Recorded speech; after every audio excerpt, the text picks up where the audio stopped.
ഒരു വലിയ മാറ്റം കൊണ്ടുവരാൻ നമുക്ക് എത്ര പണം വേണം, അല്ലെങ്കിൽ എത്ര ആളുകളുടെ സ്വാധീനം വേണം, അല്ലെങ്കിൽ എത്ര ആളുകളുടെ പിന്തുണ വേണം? ഇതൊന്നും ഇല്ലാതെ ഒരു മനുഷ്യൻ ഒരു നാടിന്റെ ആവാസ വ്യവസ്ഥ അല്ലെങ്കിൽ ഒരു നാടിന്റെ വലിയൊരു മാറ്റം കൊണ്ടുവന്ന മനുഷ്യന്റെ കഥയാണ് നമ്മൾ സംസാരിക്കുന്നത്. അതെ, നമ്മളിന്ന് സംസാരിക്കാൻ പോകുന്നത് അസം സ്വദേശിയായിട്ടുള്ള ജാദേവ് പയങ്ങിനെ കുറിച്ച്. ജാദേവ് പയങ് എന്ന് പറഞ്ഞു കഴിഞ്ഞാൽ അദ്ദേഹം തന്റെ 1970-കളിൽ അല്ലെങ്കിൽ അദ്ദേഹത്തിന് തന്റെ 16-ാം വയസ്സിൽ അദ്ദേഹം കണ്ട ഒരു വളരെ ഹൃദയം തകരുന്ന ഒരു കാഴ്ചയിൽ നിന്നാണ് അദ്ദേഹം ഈ ഒരു പ്രവൃത്തിയിലേക്ക് ഇറങ്ങാൻ തീരുമാനിച്ചത്. അതായത് മറ്റൊന്നുമല്ല, ഈ അദ്ദേഹം ജീവിച്ചിരുന്നെന്ന് പറഞ്ഞാൽ അസാമിലെ മജൂലി എന്ന് പറയുന്ന ദ്വീപിലാണ് അദ്ദേഹം ജീവിച്ചിരുന്നത്. ബ്രഹ്മപുത്ര നദിയുടെ കരകളിലാണ് ഈ പറയുന്ന മജൂലി ദ്വീപ് സ്ഥിതി ചെയ്യുന്നത്. ഈ ബ്രഹ്മപുത്ര നദിയിലെ മണൽത്തിട്ടകളിൽ ഈ പറയുന്ന പലതരത്തിലുള്ള പക്ഷിമൃഗാദികൾ അല്ലെങ്കിൽ കടുവകൾ, ഇഴജന്തുക്കൾ ഇതൊക്കെ ചത്തു വീഴുന്നത് അദ്ദേഹം കണ്ടു. അപ്പൊ ആ ഒരു കാഴ്ച അദ്ദേഹത്തിന് വല്ലാതെ അദ്ദേഹത്തിന്റെ ഹൃദയത്തെ തകർത്തൊരു കാഴ്ചയാണ്.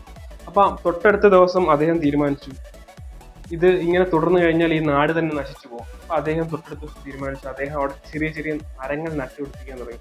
അപ്പൊ ഇതാദ്യം അദ്ദേഹം ചെയ്തപ്പോൾ അദ്ദേഹത്തിനോടൊപ്പം ഉള്ളവർ അല്ലെങ്കിൽ അദ്ദേഹത്തിന്റെ സുഹൃത്തുക്കൾ, സർക്കാർ ഒന്നും അദ്ദേഹത്തെ പിന്തുണച്ചില്ല. എല്ലാവരും പറയുന്നു ഈ മണൽത്തിട്ടയിൽ ഒരിക്കലും ഒരു മരം വളരുകയോ അല്ലെങ്കിൽ ഒരു കാടുണ്ടാവുകയോ ഒന്നും ചെയ്യില്ല എന്ന് പറഞ്ഞു. പക്ഷെ അദ്ദേഹം ആ പ്രവൃത്തി തുടർന്നുകൊണ്ടേയിരുന്നു.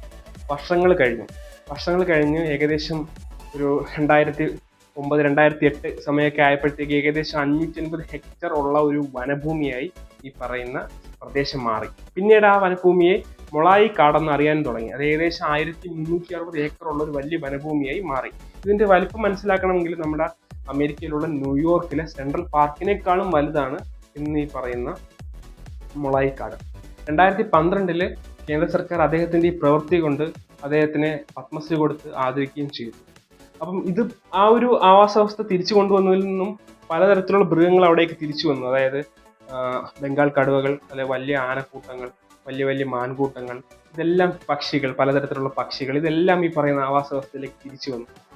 അദ്ദേഹത്തെയാണ് നമ്മൾ ഫോറസ്റ്റ് മാൻ ഓഫ് ഇന്ത്യ എന്നറിയപ്പെടുന്നത്.